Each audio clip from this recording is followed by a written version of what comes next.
மவுன் ஆமை மற்றும் அதிகம் பேசும் கிளி. ஒரு காட்டின் நடுவே ஒரு அமைதியான குளம் இருந்தது. அந்த குளத்தில் ஒரு ஆமை வாழ்ந்தது. அது அதிகம் பேசாது, ஆனால் எதை செய்தாலும் கவனமாகச் செய்வது அதன் பழக்கம். அதே காட்டில் ஒரு கிளி இருந்தது. அது நாள் முழுவதும் பேசிக்கொண்டே இருக்கும். எனக்கு தெரியும், எனக்கு தெரியும் என்று எல்லாவற்றிலும் கருத்து சொல்லும். ஒரு நாள் காட்டில் தீ பற்றியது என்ற செய்தி பரவியது. கிளி எல்லோரிடமும் ஓடி தீ வருகிறது, தீ வருகிறது என்று கூச்சலிட்டது. ஆனால் யாருக்கும் சரியான வழி தெரியவில்லை. ஆமை மட்டும் மௌனமாக குளத்துக்குச் செல்லும் பாதுகாப்பான பாதையை மெதுவாக தேடியது. அது மற்ற விலங்குகளுக்கு சைகையால் அந்த வழியை காட்டியது.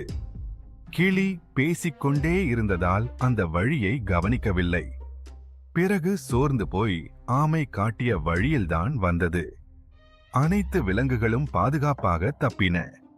கிளி ஆமையிடம் சொன்னது, இன்று புரிந்தது.